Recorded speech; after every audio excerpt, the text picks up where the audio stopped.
Okay. So we are live. We are live right now. We don't normally show up for about 15, 20 seconds.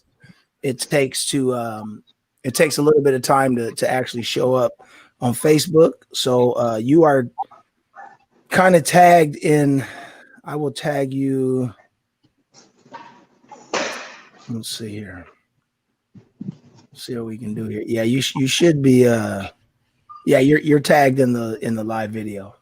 So, Chaz, this dude, man, he's so stupid. He's so stupid. he's just out of control. Digitally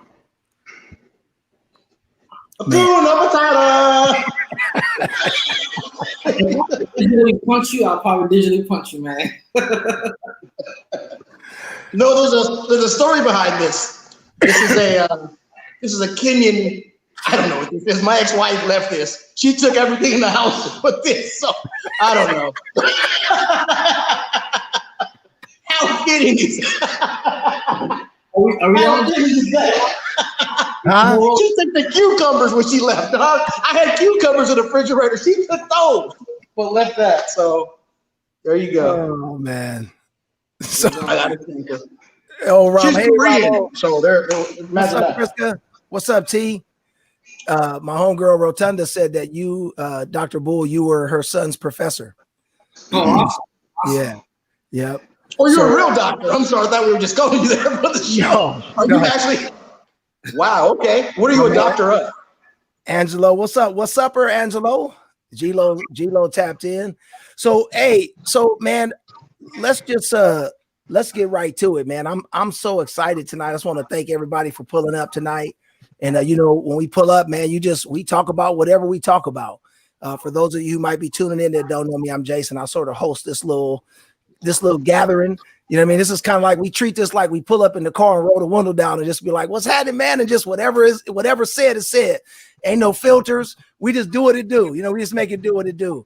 And then with me, man, that typically co-hosts with me, man, is my bro Chaz. Why don't you introduce yourself right quick, Chaz? And well, anybody who knows me knows that I go by different names and acronyms. Today, I'm Chaz, Descendant of Africans, as far as I can tell. I didn't want anybody to get confused about who the African was in the room, but I see that Dr. Bull wore his tribal garb, so there's not going to be any. And I, of course, have a Southeast San Diego view, so I'm obviously the hood figure in the room. But I'm Chaz, originally from San Diego, Arizona now, 16 years. Very, very taken by this subject and Dr. Bull's position. I was intrigued when you told me about him, and I'm really, really, I'm excited to ask him some questions and get his take on things that I've thought. Sure. About the subject. So should be good tonight. Yes, sir. I've known Chaz for over 30 years, and he's definitely off the chain. Super excited. This all kind of came about because I posted something regarding American descendants of slaves and kind of a critique to what probably will be Vice President Kamala Harris. And I critiqued immigrants in a respectful manner, I would hope. And Dr. Bull commented on my post, and I called him right away. Hey, brother, please, sir. You know what I'm saying? And so, man, I'm so happy to have you, man. This is my good brother, Dr. Abdimalik Buul.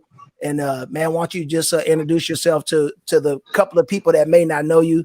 Let me just say this: everybody that I said Dr. Bull was going to be on the show was like, man, y'all are not ready for Dr. Bull. And I said, yes, I am. I can't wait. So what you, man, just introduce yourself, let everybody know who you are, man, and we'll get this party started.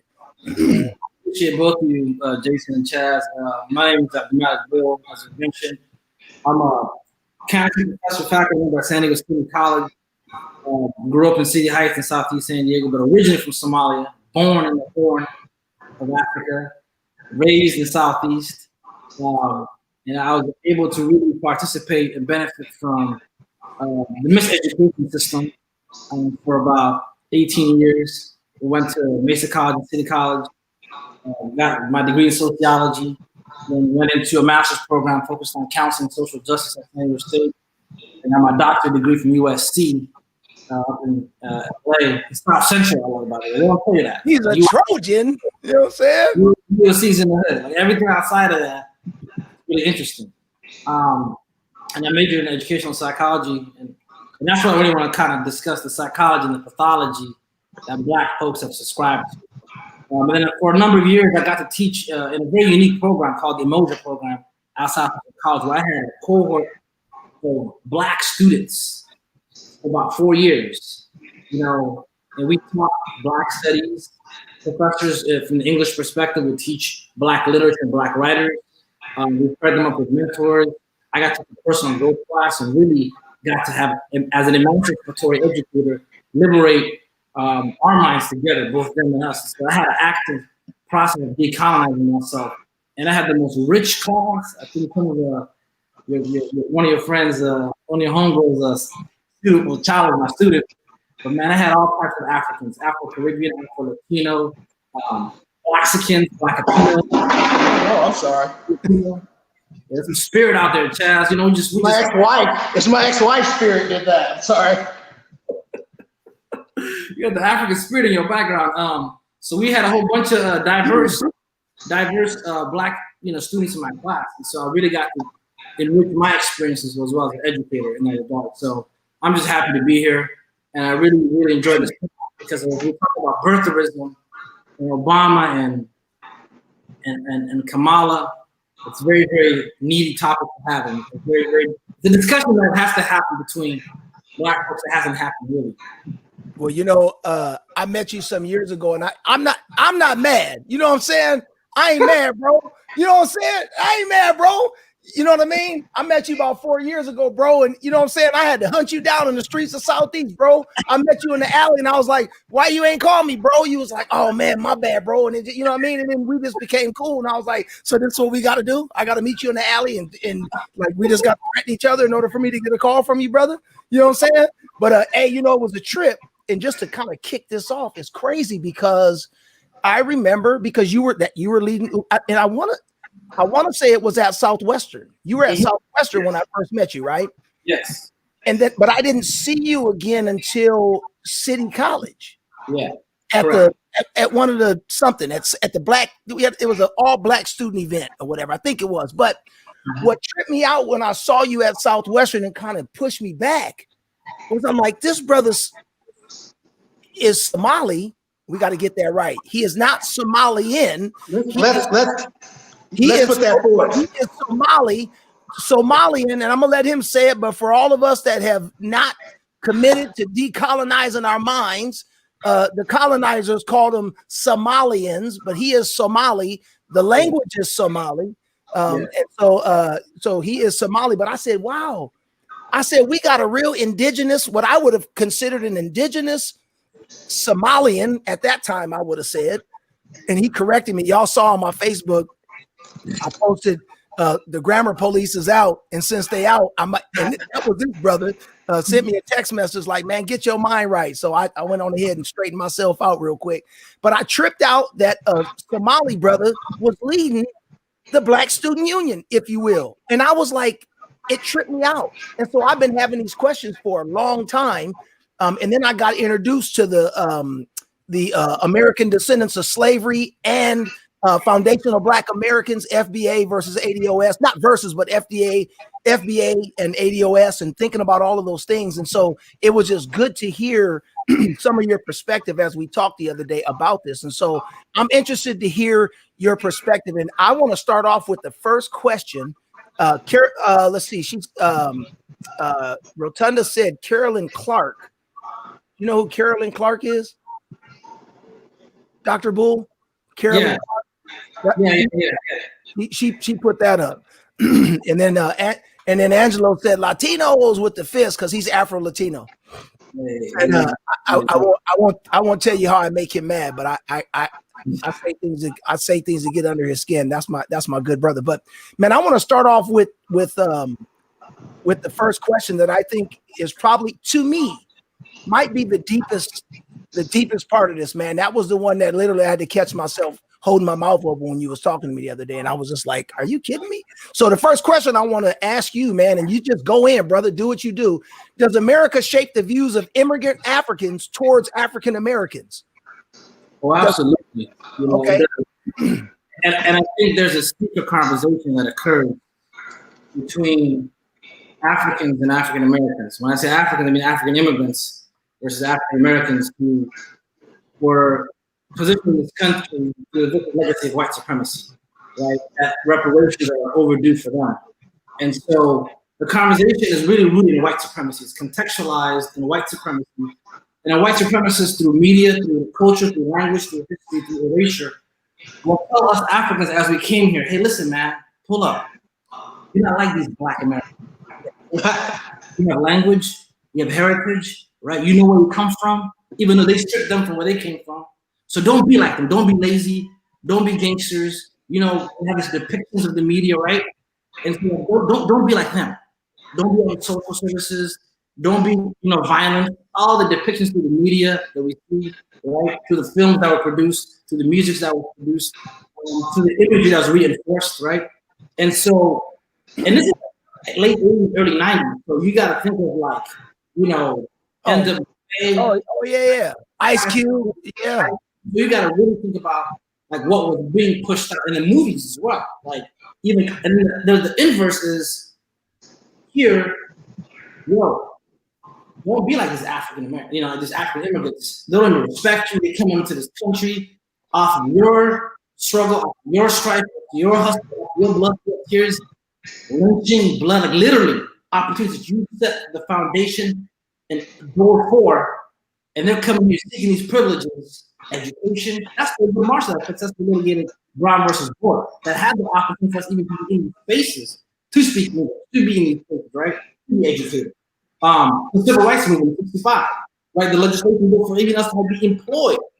And so, they're coming here just benefiting off of your struggle, and then they're calling themselves and disregarding it, right? And so then there's also this indoctrination to our educational system. And I blame Lion King for this as much as National Geographic is like, most of the African American folks here are like, oh man, dude, these Bushmen African, these cavemen, these Rafiki Simba African booty scratcher, right? And so don't be like him, you know what I mean? So you better than at least you speak English, at least you're American, you know what I mean? You're not, uncivilized, African Bushman that's coming out here. So this is an interesting conversation that was occurred, and I remember all my fights, as I was telling Chaz earlier, my referrals in elementary school was being called African booty scratcher, was being called Rafiki, was being called Simba and Mufasa. I mean, like I had all the fights, and the same cats that I was beefing with when we went to high school was wearing dashiki. She was like, "What's up, my real African?" Like Marshawn Lynch. What's up, like this? Then all of a sudden, this African pride kicked in, right? And that's the black part of the white supremacy, because what happened in that struggle of othering each other, we forgot that we're African. 400 years removed, or 400 days, removed, but we're still African. Wow, Jason. Yes. Go ahead. I'll come with I have a follow-up. Yeah, I just wanted to dig in a little bit on one of the things that you said. You're saying that this conversation was literally taking place, and it wasn't like, it was literally like, hey, don't be like the black people in America. They're all gangsters, thugs, but so do not be like that. This is my teacher, first grade, second grade, third grade. When I would get in trouble, she'd be like, listen, you're not African American. You're not a thug. You're not a gangster. Like, stop acting delinquent. Don't be that. This is an explicit conversation that I'm having with authority figures in elementary school, in addition to my own community as well, right? Who've internalized and colonized those messages. We as parents and elders, like, yeah, let's not be like, you know what I mean? So these were internalized messages that were portrayed literally through the erasure of our history. So reinforced by media, reinforced by education, reinforced by authority figures, and we kind of stomach that in. And the inverse is also true. Jason, I don't think it's that much of a shock. If you take away the I can't believe I'm gonna say this. Take away color for a moment, and you think about anybody that's come here as an immigrant from any country, and you think about any images that people from other countries have seen historically especially if you look in Asian countries, you look in Middle Eastern countries, all of the images that you see of African Americans, ironically, are negative, and a lot of them are older, right? Like even in the 80s and the 90s, there were Sambo images, like there were still 100-year images of Black people. So people's perception all over the world of Black people, of ADOS at large, was already negative. It makes so much sense to me, and I don't want to make a conspiracy theory out of it, but it makes so much sense to me. And my mama used to joke about it, that one of the first things you get told when you hit Ellis Island, as it were, you know what I'm saying, when you touch down here, is those are Black people, they're bad. And you already have this preconceived notion, right? The reason Japanese people stare at us at Disneyland or Magic Mountain back in the days, because they thought we were big lip Sambo figures, all drug dealers or all pimps or all prostitutes. So it makes perfect sense to me. And then if you are Black, I think there's an added incentive when you add color to distinguish yourself as not one of the African-American Black, not one of the American-born Blacks, not an ADOS. I'm this. And it worked for white folks. I think it worked to drive a wedge between us and everybody else and to keep us on the bottom, right? I think, go ahead. Specifically designed for that. So let's break down, I'm a counselor, so let's break down the pathology and psychology behind that, right? So when you tell Black folk that they're lazy, for example, and this is, Jameer Ransom was one of my students, the homegirls, and he's actually Black studies major at San Diego State, and hopefully he's gonna be on this podcast as a PhD teaching Black studies. One of my favorite students, by the way. But, they said your audio is cutting out, possibly because of the acoustics.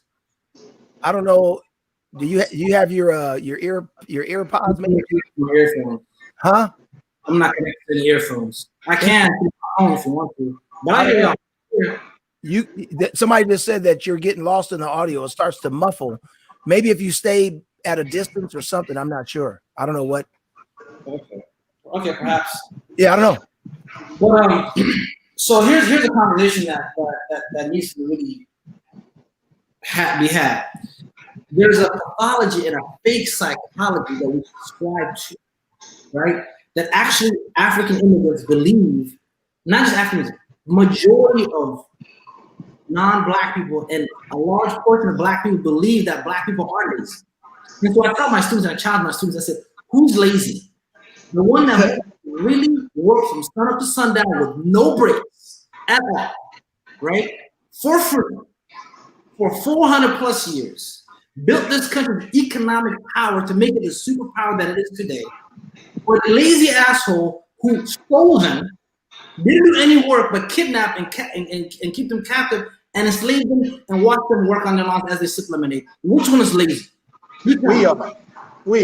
And then who created laws? Once people said, "Hey, this is not a level playing field," created laws, systems, institutions, and created dynamics to keep them subordinate the whole time. And so the laziness in terms of the pathology that we've taken into is pretty interesting. And so the psychological slavery, which still exists today, by the way, is very problematic in how we have colonized ourselves to accepting that fact that, man, Black people are really lazy. And so there's an external discussion for that, Chaz. I get there's an internal discussion of us need to be woke and waking up from that, that mystic that we subscribe to. But I think there's a pathology in that we have to really who's truly lazy. You know what I mean? Just like the whole, when we really break down who's on social services, who's really on welfare. There's a gang of poor whites, majority. They're the largest recipients of these benefits. But we buy into these narratives.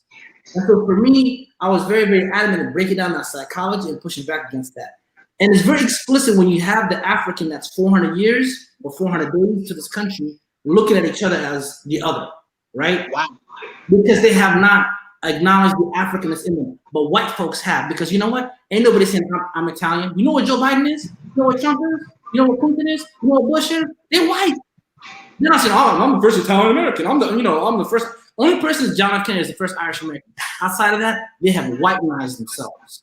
They had a conversation. Lyndon B. Johnson said this. Go Google it. If you can convince the poorest white man that he's better than the most intelligent, richest black man you want. Because he's white. And they subscribe to that whiteness. We have not. And so we continuously have these conversations. And Andrew Young, to your question, we as African immigrants owe everything to Andrew Young. Andrew Young was the UN ambassador of Carter's administration, right? 88 years old, he was former mayor of Atlanta, first U.S. congressman to be in the U.S. Senate in Georgia, was the first UN ambassador of the United States. He's the one that looked at the immigration visas and said, how come everyone's come from Eastern Europe? How come bring no Africans in? He's the one that pushed apartheid and supported Mandela and supported all the 60s movements. And we have to understand, as students of history, when the Black Power movement was happening in the 60s, Malcolm was killed in 65, and King was killed in 68, and Civil Rights was killed in 67, and SNCC was founded in 1960, and the Black Panther Party was founded in 1966.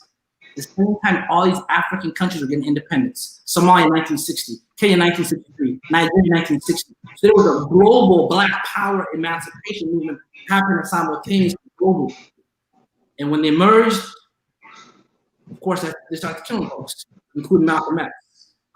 You know, it's interesting, man. It's interesting that that we see the subtext in, you know what I mean? There's like this major writing, but the subtext is what gets ignored all the time, man. And it's like, so it's interesting that, and I'm just looking back at my history, and of course, and by the way, Trump did exactly what his dad did.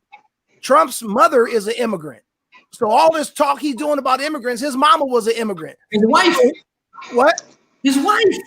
That's what I'm saying. He did what his daddy did. His mama came here. She was poor. His mama was a housekeeper. Trump's daddy was rich.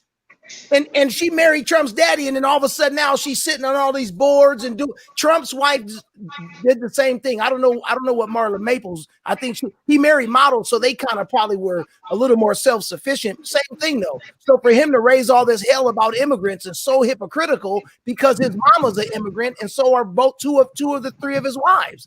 Just to get that out the way or whatever. But it's funny how we see the same hypocrisy that excuses his immigrant heritage and then and demonizes others. But what I think is really cold-blooded, and this is something that growing up, I'll never forget. I was at Costco on Market Street probably in 91, might have been 91, 92. And I remember seeing was obvious, immigrant, African immigrant. I could tell he was indigenous, that was sagging with flip-flops on.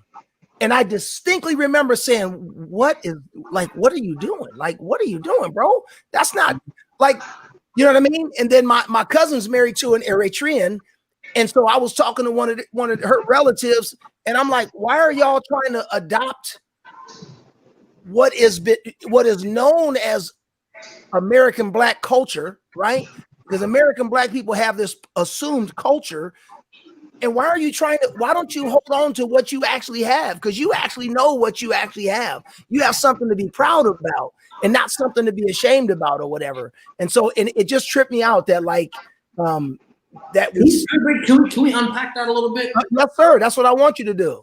I'm giving you clues. I know we didn't already talk about some of this, bro. I'm just throwing it out there, bro. Take the bait. Let's unpack that. So this quote unquote ghettoization, gangster rap or whatever is perpetuated out there that we subscribe to, sagging pants and whatnot, that codified as Black culture. It isn't really necessarily, it's hip hop culture, but not Black culture. To me, it's part of the challenge of at what point do you become, for lack of better word, niggerized? You know what I mean? At what point does American society erase you and force you to assimilate into a system of structure that makes you unrooted from your culture? And so for me, I have to really, and then who's behind that whole socialization process, right? So if you look at for example, integration, the term integration itself is problematic. It was assimilation. What we did was we bust Black kids and we integrated them to white schools with white supremacy teachings, with white teachers, with white curriculum, with white instruction, with whiteness. And so we didn't integrate white students into black schools. We didn't integrate black teachers to teach into white schools. We didn't integrate black curriculum and teaching and learning into the integration spirit. So what happened was assimilation. And that is the process of the socialization of America. Even the way we speak, I was being told and reinforced, get rid of your accent. That thing. You know what I mean? Like, try to speak. We do it in our own culture as well. Try to get rid of that African accent, right? Try to speak and enunciate in ways in which you can be powerful. In our own black community, we do the same thing. Like, don't speak ghetto, man. Don't speak Ebonics now. Speak white, right? We've internalized assimilist perspectives on how we try to position ourselves in relative to whiteness. And I think that's part of the challenge. And so when I see young African immigrants not proud of their culture and try to unroot themselves from their culture, it's part of the erasure of African American history, right? But through slavery, it was forced. Like, they made black folks illiterate. You were lynched if you were able to read, right? You were lynched and killed if you spoke another language, right? Like, these are specific ways in which they said you are not going to tap into your roots. And just for African immigrants to come in here and willingly do that is very, very problematic as well. I definitely agree with you in that regard. Jason. Yes. Let me ask this question at this time, and I don't want to jump the gun, but this goes right in line with the question that's posed.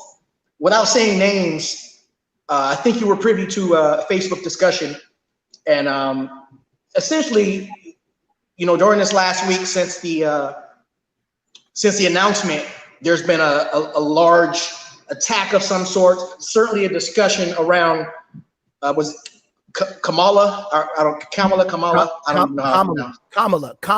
Right. Yeah, Miss Harris, Senator Harris, in regards to her quote unquote blackness. Yeah. But we can go ahead right here and just dispel it. We're gonna presume her black. But here's the specific argument, if you will, that I had with someone, and I hope she's watching. And the question is this. I hope she's watching, and I'm not trying to prove anybody wrong, but this was the question that was posed. In defense of her being black, essentially the stance was taken that it doesn't matter, right? That it doesn't matter. Black is black, no matter where you're from, black is black, right? And we know that there are blacks all over the world, right? There's more blacks that speak Spanish as a first language than English, right? Because there's blacks all over the quote unquote West Indies. I think, and I know Jason thinks, that it does matter. So in your estimation, especially as an immigrant from another country, but being black here, do you think, and then specifically looking at this pick for vice president, do you think that it matters that we distinguish somebody and their parents' experience and or their experience as a non-ADOS, or does it not matter? And in essence, we should just take black for black. Hope I made sense. What about Kamala's blackness? I mean, I say about her blackness. So it's the topic of that. Yeah, and we have to understand here a couple things. Blackness is an ideology. Right? There's no country called black, right? It's an ideology. It's a political thought. So the question for me, that's a very phenomenal question. And so Kamala is a recipient and a beneficiary. The challenge is the question has to be posed to those who have selected her. We have to reframe it, right? The Democratic Party and America is who is at trial here. And I'm going to say this explicitly. Until America selects a foundational black or a descendant of African slave who has went through the vicious legacy of white supremacy, who had their grandparents lynched and denied rights and enslaved, and blood, sweat, and tears built this country for free. Until they select a black person from that lineage, it will not truly reconcile and heal its racial wound. It will never have an honest discussion and discourse in regards to race relations. And so you can give us the most palatable person, you can give us the most qualified black person, but until they deal with a foundational black person because there's a certain energy and spirit that they move with. That is Dr. Shirley Weber or Karen Bass or Sheila Jackson Lee who are pushing for reparations. It's not even a question. Barack Obama, Kamala Harris, and other folks will tap down as well because they haven't suffered the vicious legacy of white supremacy. And so that to me is an indictment not on Kamala's blackness or Obama's blackness, but rather on America pandering and playing and messing around. It's an indictment on them and why they select. And that's what we have to hold the Democratic Party and the United States government accountable for that. That's point number one. Okay, wait, hey, hold on, man. Hold on. Wait. So Kamala's Jamaican. Let's take a Jamaican. If you're moving with the same energy like a Marcus Garvey, who was Jamaican, now we got a different type of energy. Okay. If you're moving with a diasporic black person, like a Stokely Carmichael, right? Founder of Smith, Black Panther, Kwame Ture, as they know him. If you're moving with this type of energy, okay, we can have some conversations now because there were black diasporic individuals who were immigrants, not natively born to the country, not participating in the Black Power movement. Garvey started the Garvey movement. From him came Malcolm, Bishop Malcolm, came the Nation, came a whole bunch of people. Pan-Africanists were Garvey, right? And so this Pan-Africanist energy came out of Jamaican-born Marcus Garvey. And so if you're moving with a Garvey-like energy, you're moving like with a Stokely Carmichael Black Power, you know, founder of the Black Panther, chairman of the Black Panther Party, founder of Smith.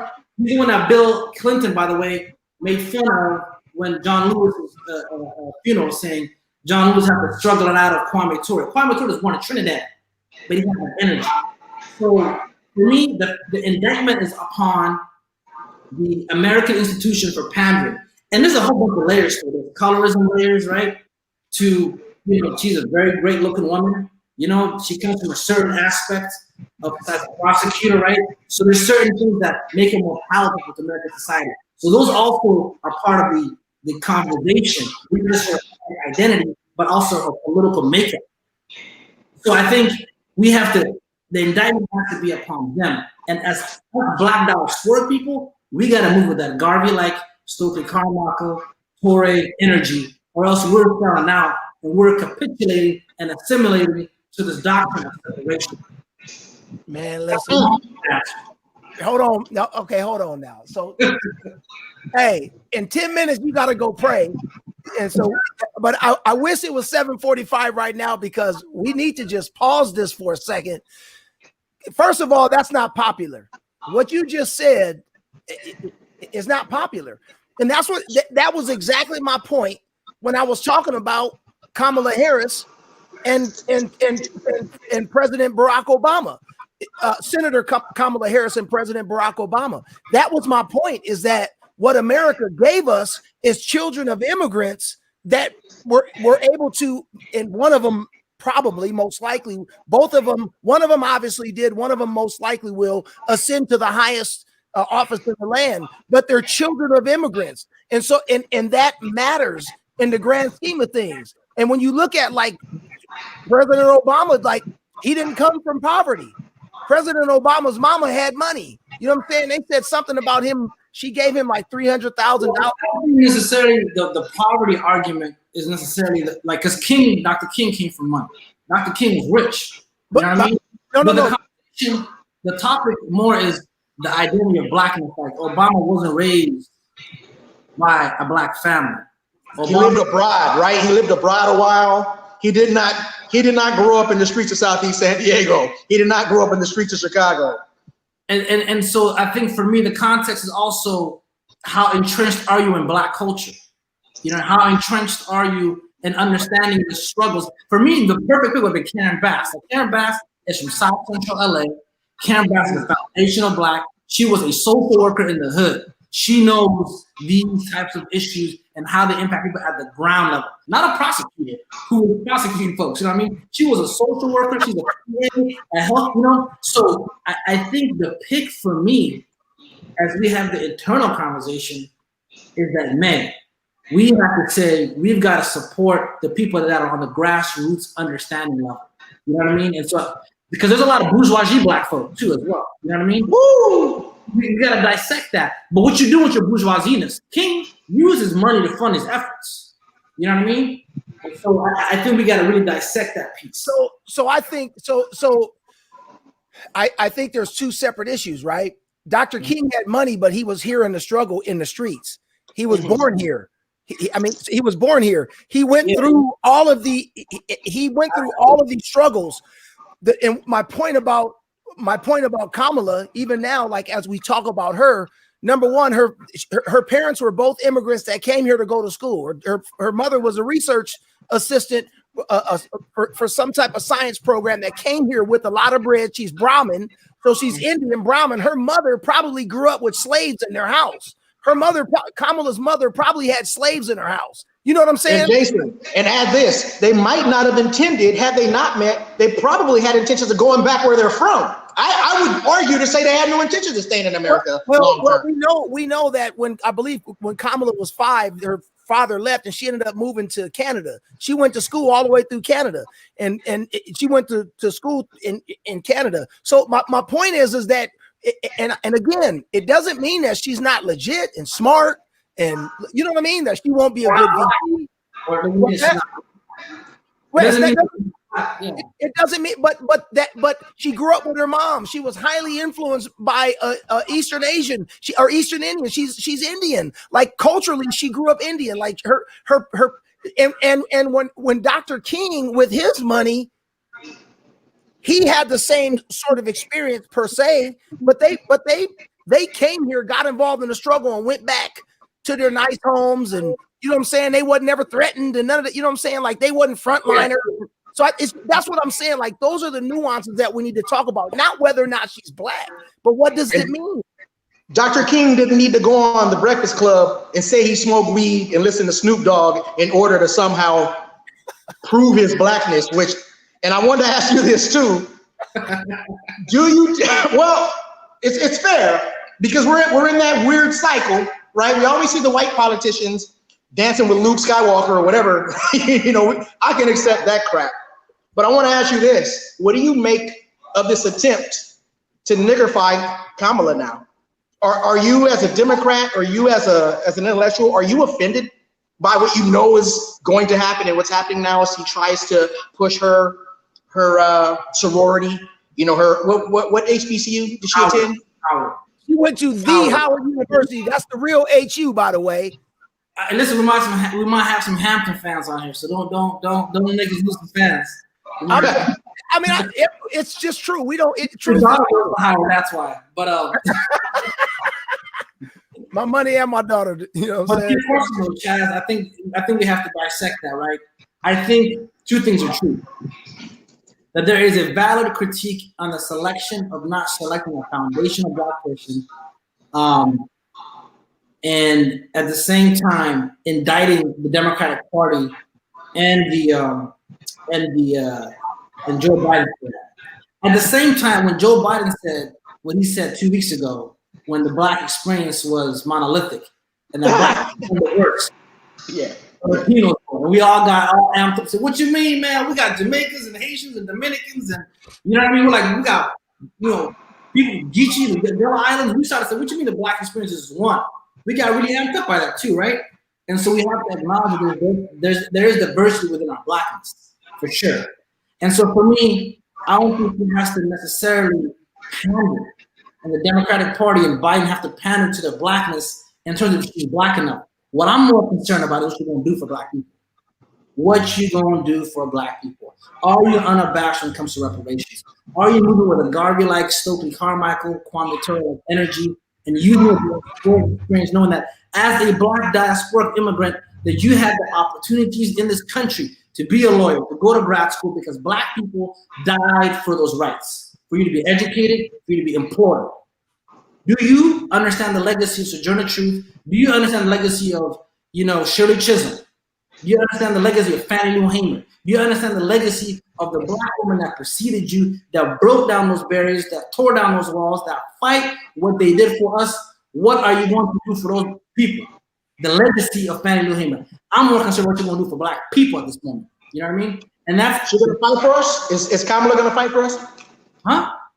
Is Kamala gonna fight for us? I'm not Kamala, and I can't answer that. You know what I mean? What I can answer is what she should do, and what we should be holding her accountable to, right? And I think we should hold her accountable to blackness. And to me, that's not saying how much weed you smoke, or if you listen to Tupac or Snoop Dogg. For me, that's how you for reparations.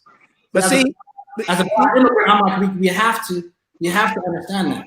And part of the fault of this goes to Charlemagne the God and them, bro, for not asking real questions. They on there clowning and playing around saying, did you smoke weed, and playing around, like, and that's part of the problem. That's one of the things that's a detriment, is that no one wants to ask the real questions. And one of the things I think we do all too often that is problematic is we put up, whoever's famous, we default to the famous person's perspective and let them ask the questions or whatever. And a lot of times famous people are just put up simply because they're famous. And like culturally, we're like the only ones who like allow folks to do that to us culturally. Like no other, like who speaks for all white people?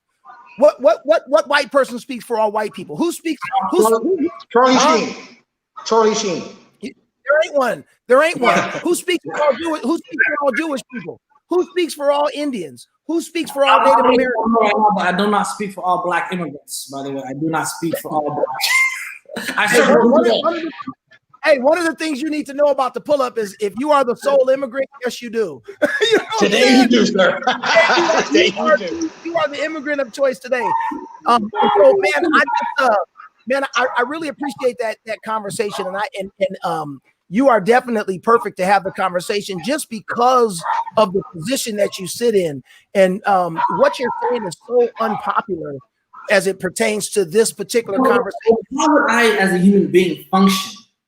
If, as a black Muslim man, how would I function, not knowing that the benefits, even when y'all say Dr. Bull, to me, when the term doctor comes, I go to Malcolm X. He laid down the groundwork for me to even have an ascription to my identity. You know what I mean? And so black men and black women have fought and died for the privileges that I receive today, be it education, be it employment, be it the ability to live. And so for me to turn my back on them and say, I made it, I'm good, let me just, stick to myself, it's problematic, deeply problematic, it's super ungrateful. And that is the most un-African thing you can do.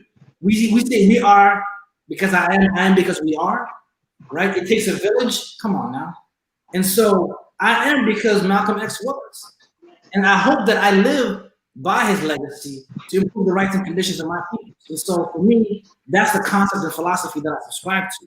I'm able to pray at a mosque because the first mosque was constructed by black Muslims. The first Muslims in America were black people. And so for me to even pray, you know what I mean, was laid down by black people. Come on now. So I'm out. It's problematic. Well, this is perfect timing. 7:45. You have to go pray. And you say, what'd you say? So I gotta go get prayer in for like 5 minutes. Yeah. 7:50 is the time. Yeah, I'll be right back. 5 minutes. So Jason. Yeah. Go ahead, Jason. No, so just for clarity's sake, you said you're a black Muslim. You're not a black Muslim. You're black and you're Muslim is what you're trying to say, right? You're Orthodox Muslim? Yeah. Okay. And are you Sunni or Shiite or what? So that's probably the majority. Is that a majority of in Africa? Yeah. Okay, got you. Yeah. And so I want to talk about that. Like you're just even like your experience being a Muslim coming here to America. How did that, how did that go for you? But first, Chaz, you were going to say something, but I'd like to talk about something really, really quickly before you go. Total sidebar. You're just going to take a 5-minute break to go pray. We're going to and man. I want to ask now because it's sidebar really quickly. South Africa, you've got all these white folks that have been down there maybe a generation or two. They call themselves Africans. I'm wondering what your thought is about that. Are those white folks that went and essentially modern day conquered in the last 100 years and called themselves Africans, any white Africans, are they African because they were born there? That's a great question for a South African. But anybody that's not indigenous to the continent, that's a colonizer, is a colonizer.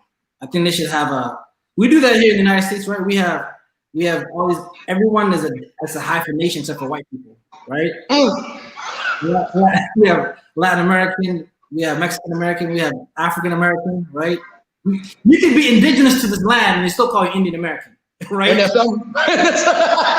You can be indigenous, they're still hyphenated.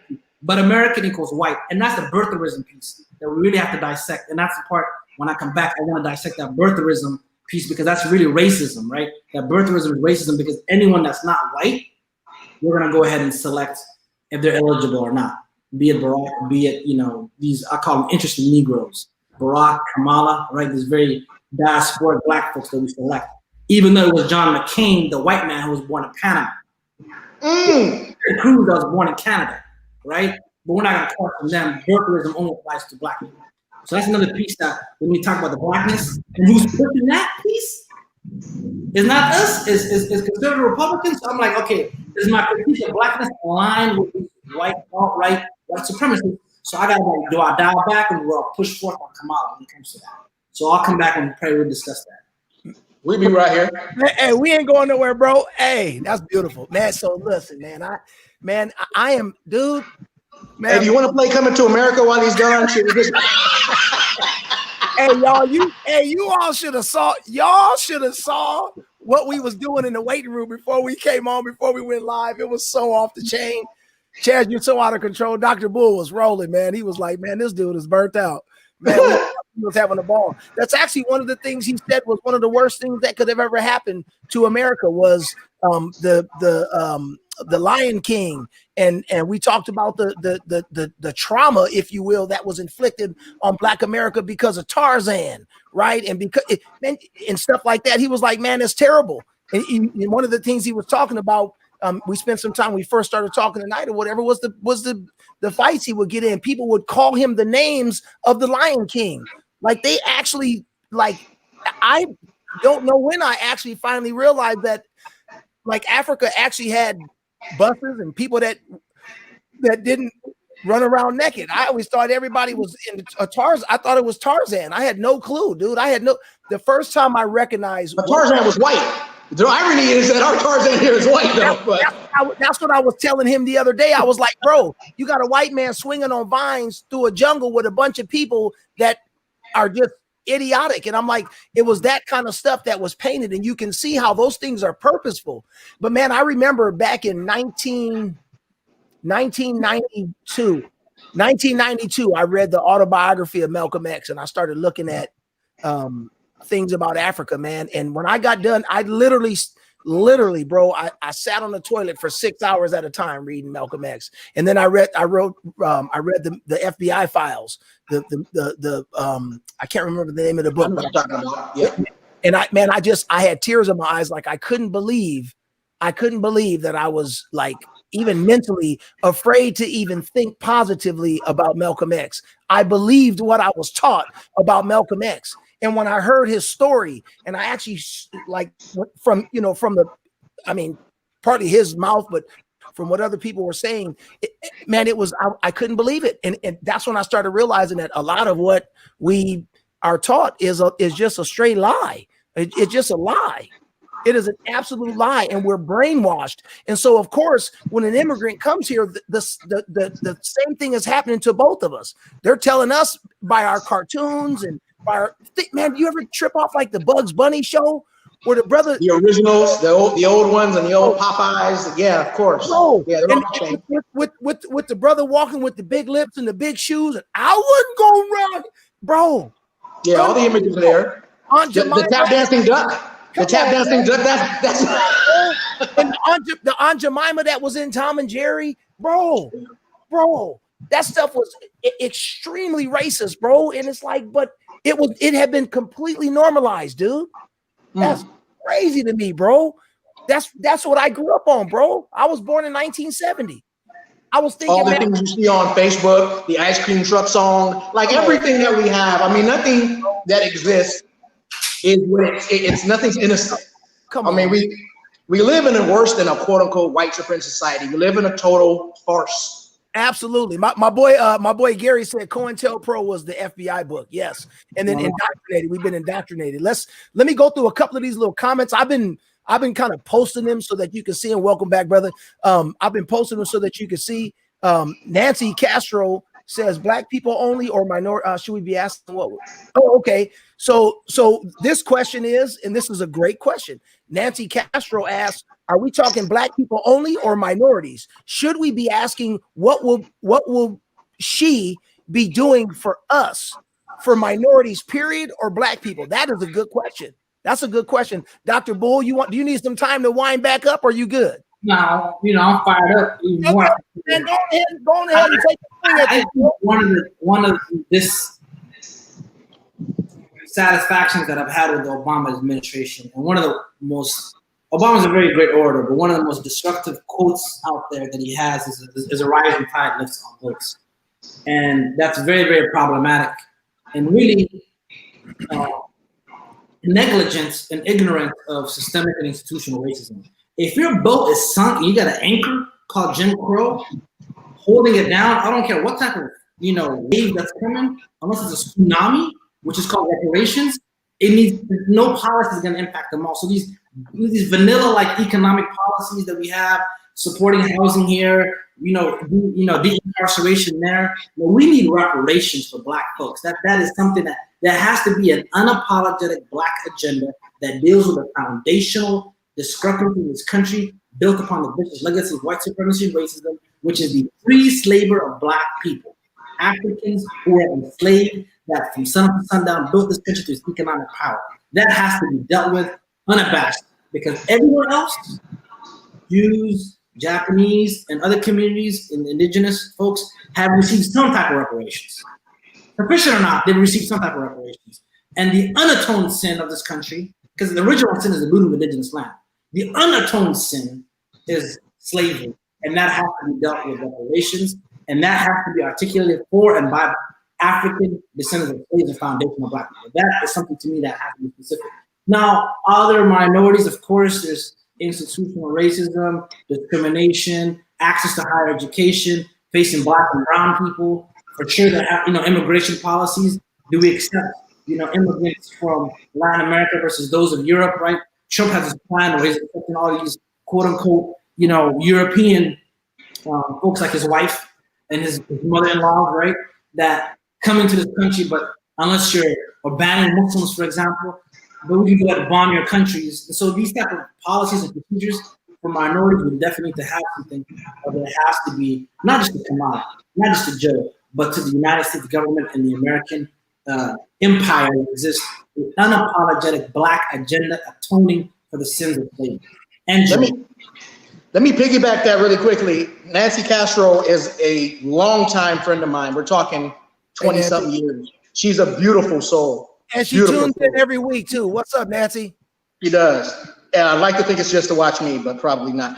But I'm gonna bang on Mexicans real quick, and I'm gonna say this: the Mexican American or Latino civil rights movement was largely, and Doctor, you can please, if I make any mistakes, correct me. Don't hesitate.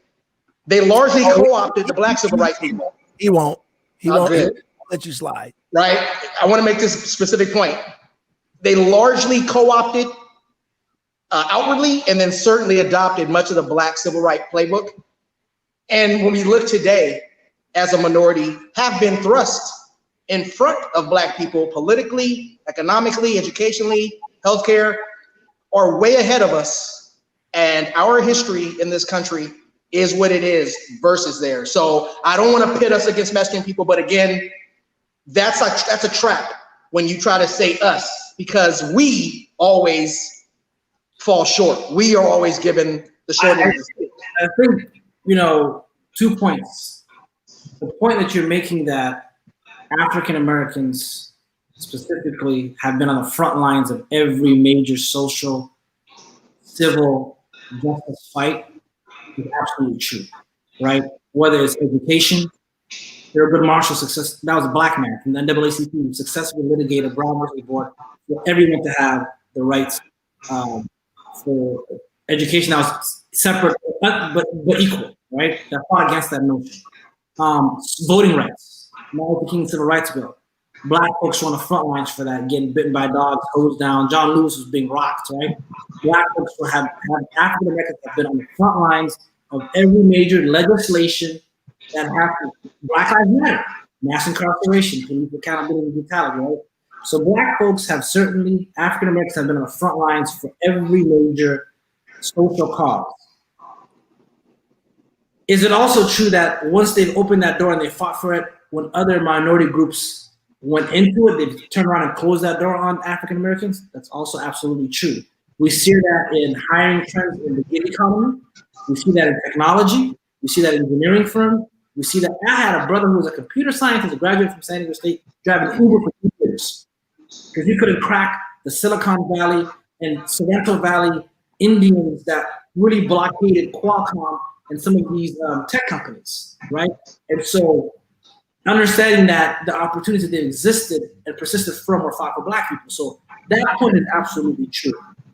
Is there also another point within the Black Power movement that there was a rainbow coalition? The Black Power Party was, Black Panther Party actually was founded upon one of the most beautiful struggles of this Black-Brown solidarity they had, of all people that were oppressed fighting against the system and acknowledging one another, who leads what and what leads who. And so I think that's also true that we have benefited when we really surround ourselves with allyship to move our collective goals together. So I think there are distinct differences, and we have to be in allyship in those distinct differences. So it's upon every non-African American to understand that reparation has to be a primary cause of theirs for this country to receive economic justice. It's also true that we also have to be in solidarity with folks when it comes to anti-immigrant phobia or xenophobia, right? Or banning people from coming to this country when there's a prioritization of signifying European immigrants and people from a certain economic. When he said, why can't we get more immigrants from Switzerland and the Netherlands? Why do we keep having these people come from the border? We also got to push back against that narrative. Just like we got to push back against the Chinese flu and some of these other things that are pushed out. But at the same time, you're absolutely right. There has to be something that's distinctly clear, unapologetic for African Americans. Well, I think we need to be unabashed about that. I guess one of the things that comes to my mind is that if the trend or if the tendency is for Black people to stand up and fight for the things that are, you know what I mean, for the change that happens, and then the door gets fight for us, right? So to me, it's like,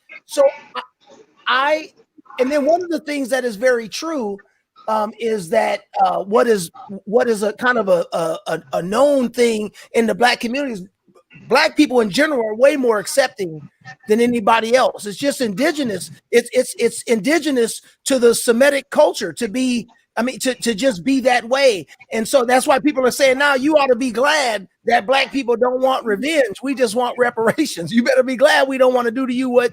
And so, but I think, what do we do with that though? What do we do with this idea that, man, y'all just gonna close the door? Once we help and do all this, you're gonna close the door and nobody's gonna get anything.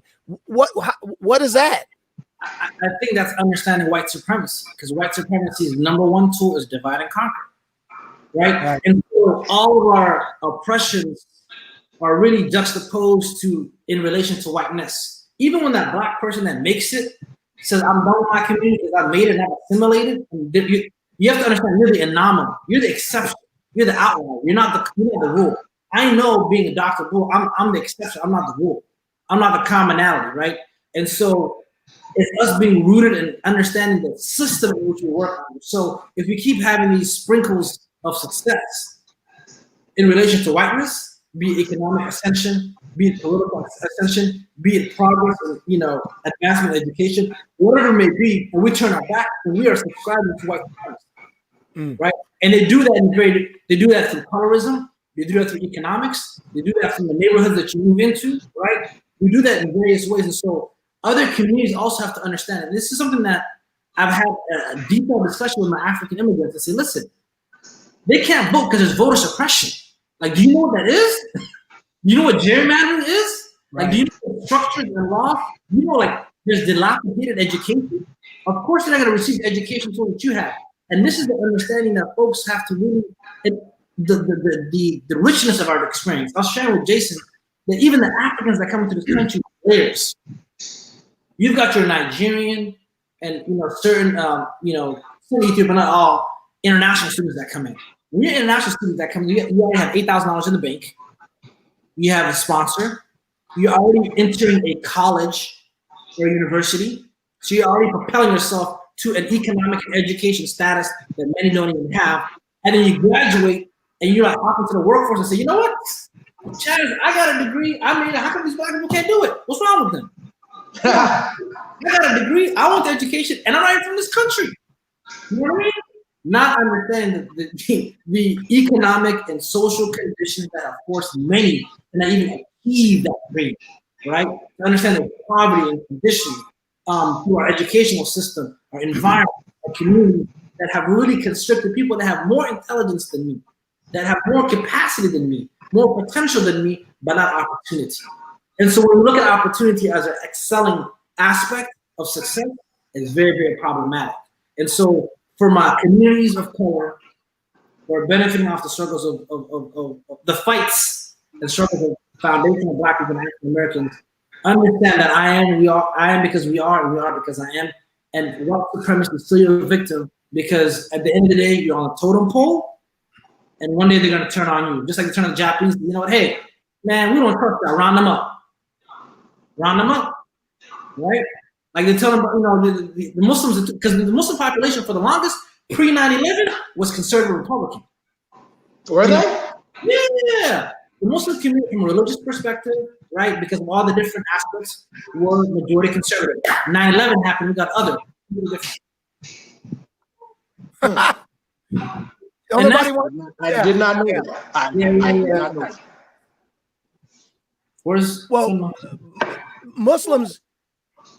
Muslims in general are conservative. They're conservative. Religiously, your religion is conservative. Yeah. Unless you let America tell it. You know what I mean? Unless you let America tell it, your religion, you want to kill everybody, and you know what I mean? Like you got this conspiracy to kill your whole neighborhood. But the truth is Muslims in general are very conservative. I mean, that's just the way it is. Yeah. But then once you have a political platform, here's my daughter, by the way. What's up, young queen? Hey, you. Hey, mama. What's going on? So she's Kamala, right? I wonder if she can. Hello. Look, she said hello. What's up, girlie? How you doing, sweetie? So, let me give it to my mom. Give me a second here. All right. Yeah, interesting, man. Interesting. That's interesting, man. And Layla just said Muslims and Christians are conservative. Layla just pointed out Muslims and Christians are conservative. It's very interesting. Conservative but not Republican. Just to see that people can be liberal and progressive and not Democrat. Yeah. When you have a political party banning you, it's easier to fall to the left. You know what I mean?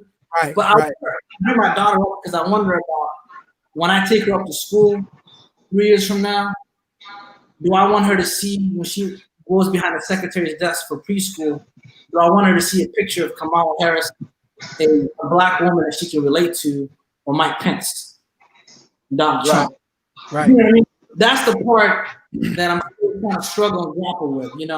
Do I want to see, beyond the symbolism? Because symbolism is important, but there has to be policy and procedure beyond the symbolism, right? At what point do we acknowledge the fact that having a Black woman in power, the right Black woman, right Black person, is essential to the growth of all humans, because we have been conditioned, we discussed earlier, to view ourselves in the imagery that has been presented that has erased us from being African, right? This Lion King, jungle, Tarzan. I mean, how a white man king of the jungle? Tell me, how a white man king of the jungle?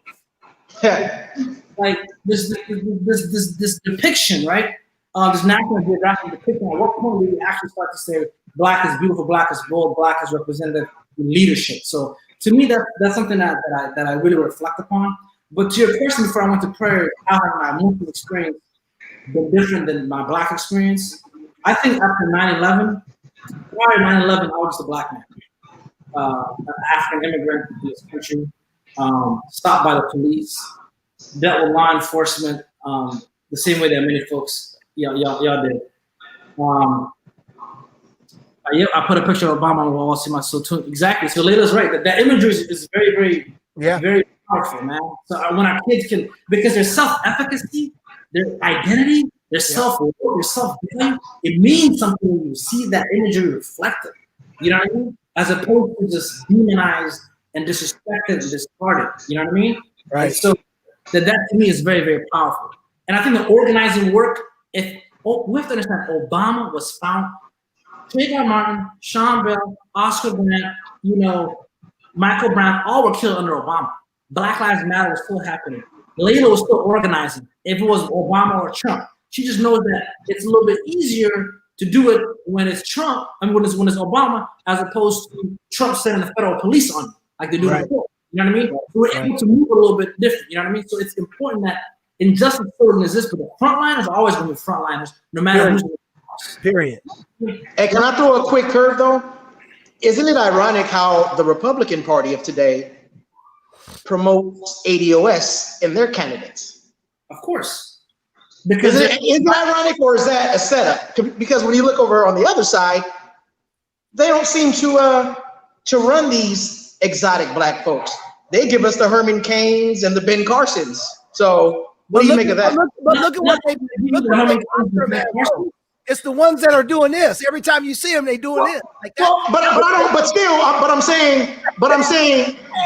still, they give them the platform. So I'm just wondering what he thinks about that. The ideology of the Herman Cains and the Ben Carsons are destructive. If you really look at what Ben Carson has done to HUD, like how he has stripped that and how that impacts, African Americans, man, he is I believe him and Betsy DeVos are probably the most destructive secretaries in those two departments. Really, the impact it's had on our people specifically, and of course the Attorney General will involve. And so for me, it's important. But also they give you Kanye West. Man, with Kanye West a couple weeks ago, right? And they're getting on the ballot. So, and the only poll he needs to get on is the which therapist he should see. That's the poll he needs to conduct. Which therapist, psychiatrist, he needs to see. You know what I mean? So I agree with you that the Republicans are a bit more nuanced. And if you look at who's pushing birtherism, who's pushing birtherism? Who's pushing birtherism? Oh, it's the Republicans. Come on. They know what the deal is, man. The thing is about when white people ask me, how can I help and what can I do about racism? I tell them, man, you are the most prolific expert and scholars when it comes to racism because you execute it magnificently. You know what you're doing, and you know what to do. So you go ahead and do you. When anyone comes to a victim of a rape and say, hey, how can I not rape you? We ask the perpetrator. Whoever asked the victim of domestic violence, hey man, what have you done to avoid that beat down? Or should we ask the perpetrator? Right. Right. So why are people that benefit from racism and white supremacy always asking the victims, hey, how can I help? You know what to do. You know what to do. It's interesting. For me, one of the things that I think about quite a bit is how much of that is inherent. Like when you say somebody white says, what can I do? And you go, well, I mean, what do you think you should do? Like, do what's obvious. Like, what would you do for anybody if somebody's drowning, like, you know what I mean? You go help. If you know what I mean? I mean, help you though, because people don't understand. White supremacy impacts white people. Yes. It makes you more ignorant, right? People understand now through COVID-19, it's not about my healthcare, it's about your healthcare. Because I can be covered, but you sneeze on me, it's a wrap. What's my health do for me if you sneeze on me? Right. I think what my housing and my mansion and my gated community going to do for me if I'm not providing economic opportunity for that community because they're going to be in my window and in my house. Right. You know what I'm saying? Right. I get there. And so we have to understand we're an intricate society. So white supremacy impacts white people. Absolutely. And one of the biggest things is the ease that is created by white supremacy. You don't have to try. And one of the things that we see, which is kind of a cold piece, the way the game to me has changed, is when I was growing up in the 70s, it would always be said, if you want to hide something from somebody black, what do? Put it in the book. You know what I'm saying? How do you save $20 in a black household? Just put it inside of a book. Those are all the little things that was said, right? If you don't want somebody black to steal your money, what do? Put the money in the book. All the stupid stuff. And now those things are so asinine and stupid. We got doctors and lawyers and incredible thought leaders, and we always have. It's just that now the opportunity to experience them and the exposure of them is much more evident now. We just didn't know before. And so now what's cold about it all is that these thinkers are out thinking the lazy racist white people who it's like, you talk about moving the goalposts. Back in the day, all white people had to do it in the football game was when it's time for the black folks to kick the field goal, the white man was standing at the field goal and just move it over or whatever when he kicked it. Well, now you can't do that. Now you can't do that because, you know what I mean? And so the fight is a lot different now, which to me is very interesting, that now when it comes to fighting, you got black folks like watching you see Kamala up on the stage during these debates, flipping these white folks all over the stage and whooping on them. But the problem is white folks won't admit that they're wrong. So, and that's all about racism. They just try to move the goalposts, even when it looks stupid.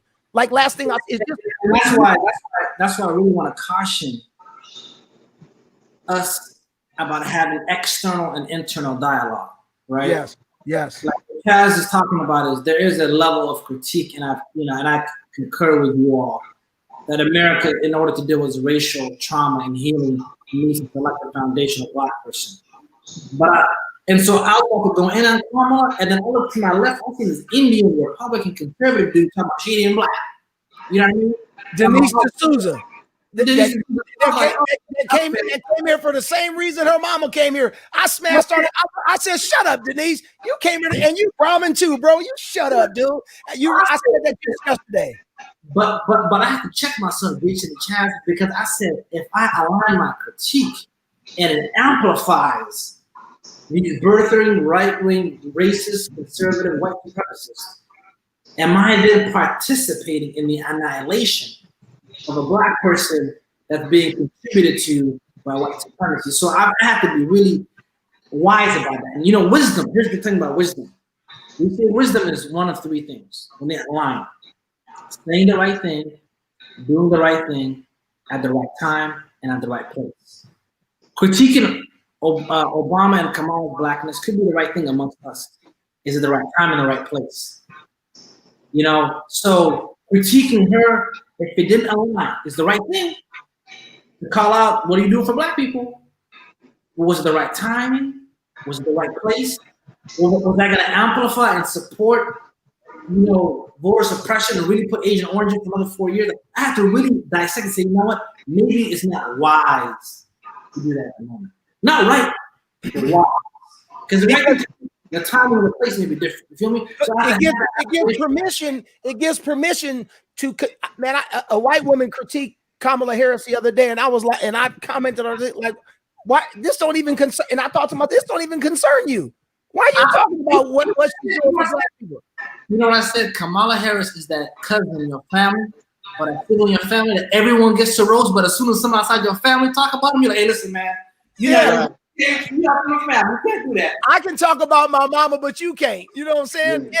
No. So, man, that's a very interesting point, and I think when we get rid of all the layers of this entire conversation, as it pertains to Kamala Harris and President Obama stuff, Senator Harris and President Obama, I think that's really at the crux of what everybody is saying, is that regardless if we want to talk about her or his blackness or not, the reality is that it's probably more harmful than it is good, and we probably shouldn't do it publicly. We should reserve our critiques for private familial conversations and publicly praise at the same time. And the biggest thing that we actually don't do very well also is hold her accountable.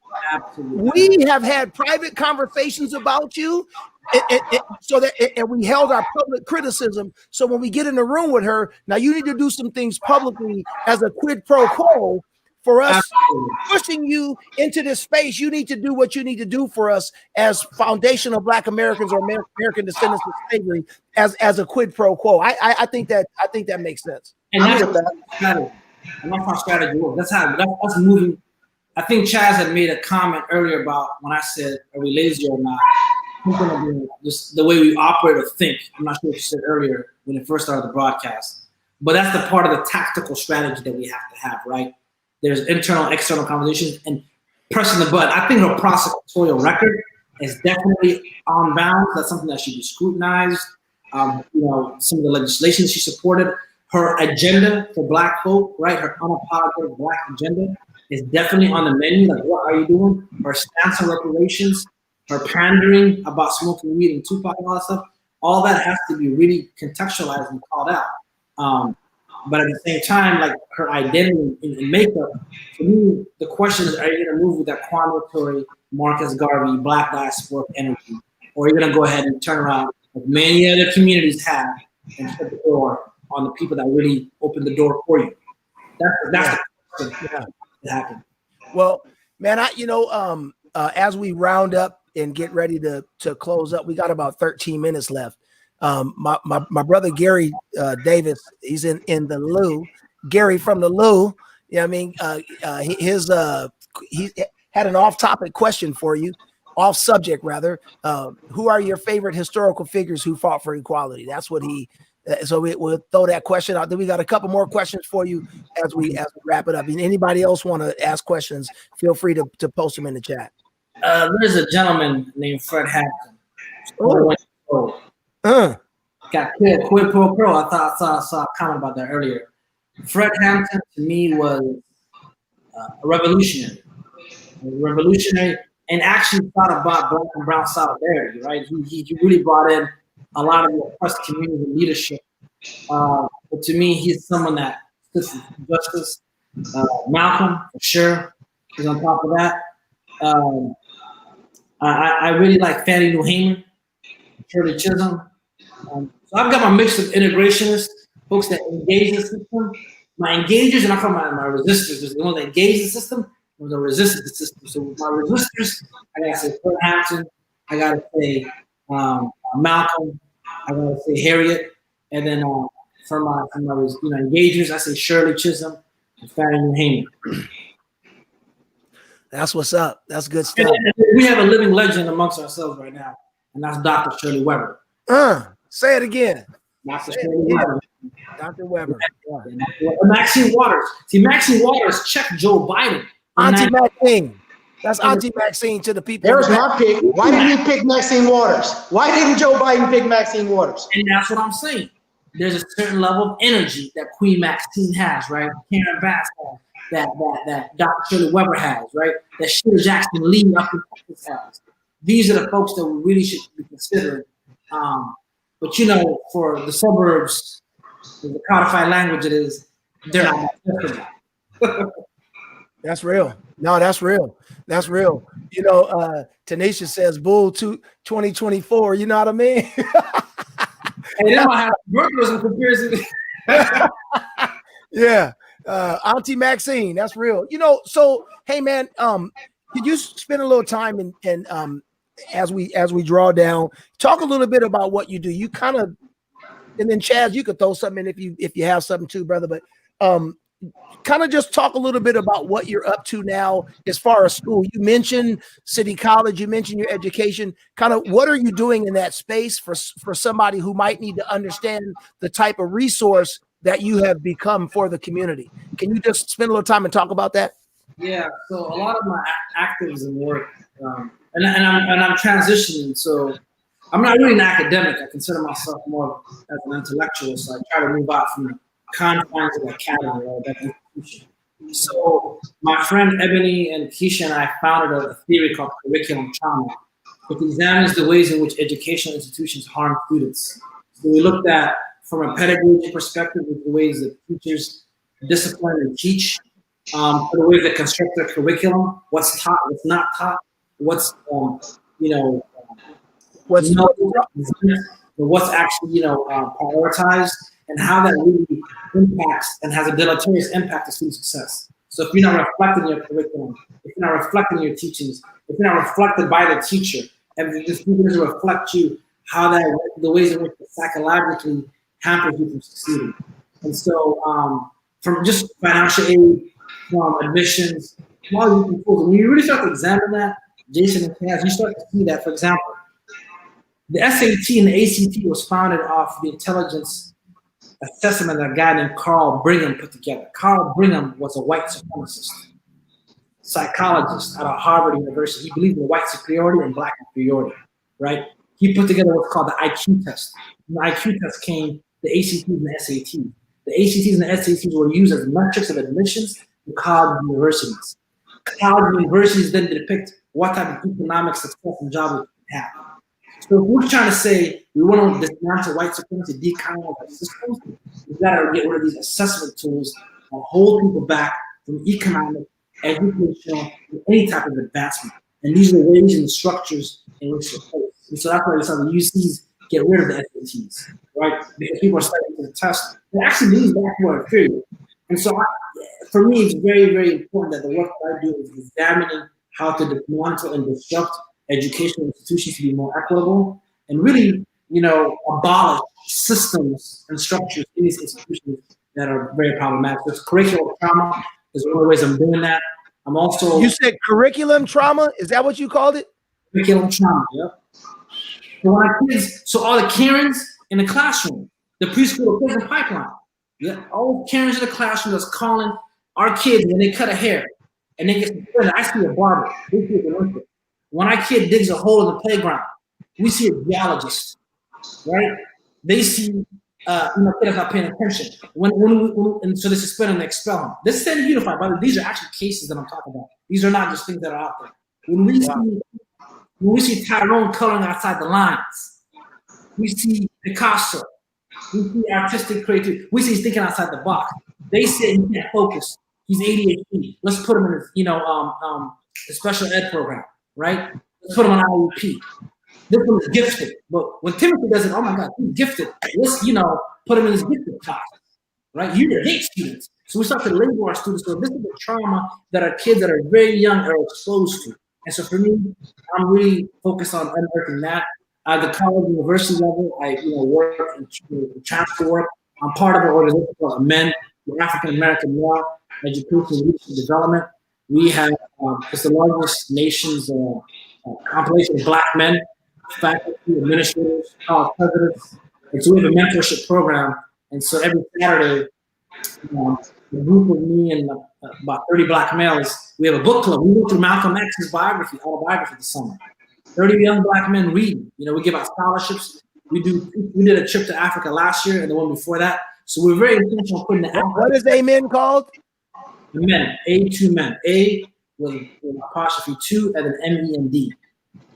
A2 MEND. Yeah. Wow. And what does it stand for? African American Male Education and Leadership Development. African American Male Leadership. Man, I can't. Yeah. We're gonna have to. I'm gonna have to put that one up at a later day because my brain ain't thinking that fast. So talk about the book. What about the book? That might not. And lastly, right now, I've been writing a lot of articles, but the last, the piece that I'm writing right now is called "An African in America," and examining the ways in which, kind of a memoir of my life, but having this conversation that we're having, right, about Africans in America, and so it's really dissecting that secret conversation that white supremacy has told us, the foundation of black people. Don't be like the African immigrant. You're not an African booty scratcher. You're not refugee. You're American. And like at the same time, the same year, African immigrants, don't be like these, thugs and gangsters and these other black folks that have no culture, that have no language, and we have that. So the conversation of putting this against one another.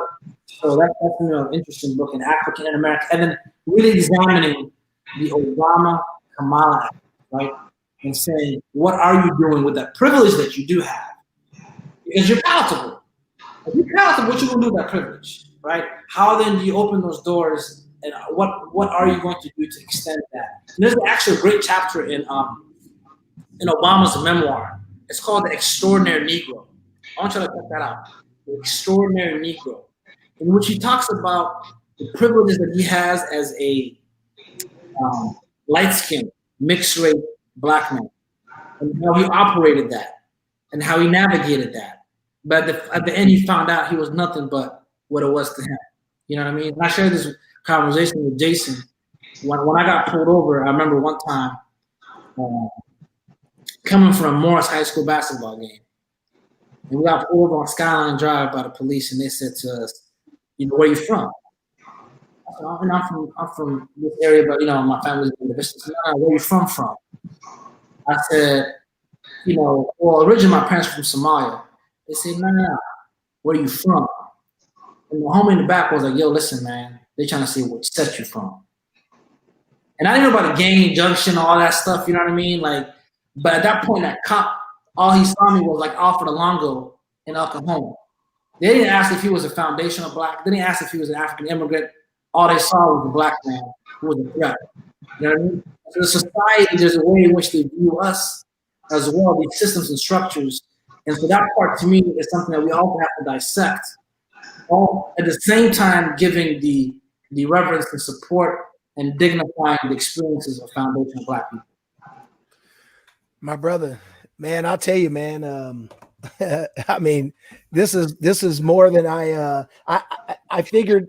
I figured that it was going to be off the chain, but I didn't know how far off the chain you was going to be, man. You are definitely, you know, for me, have been one of the favorite people that we've had a chance to talk to.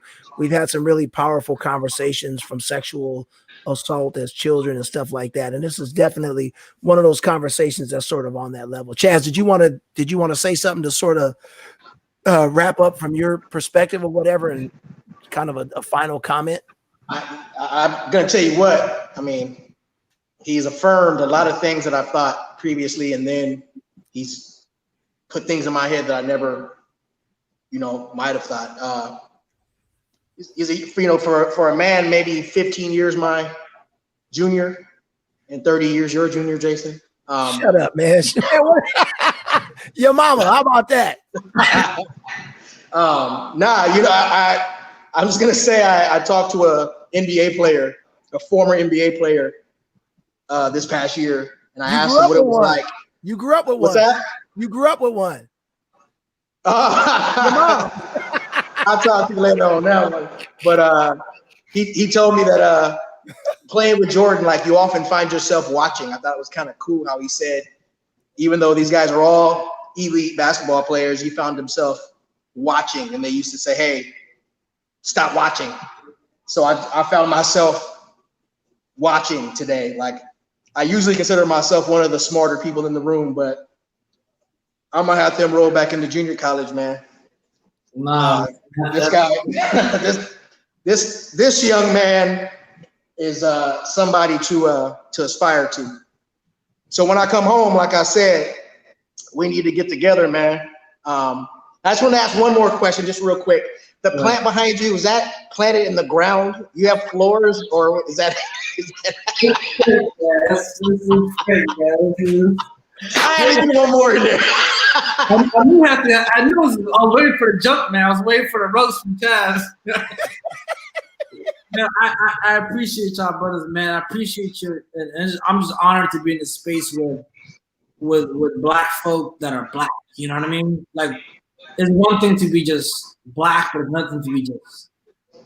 I'm gonna show you how black I am, man. Let me show you what's holding up my phone. This is literally.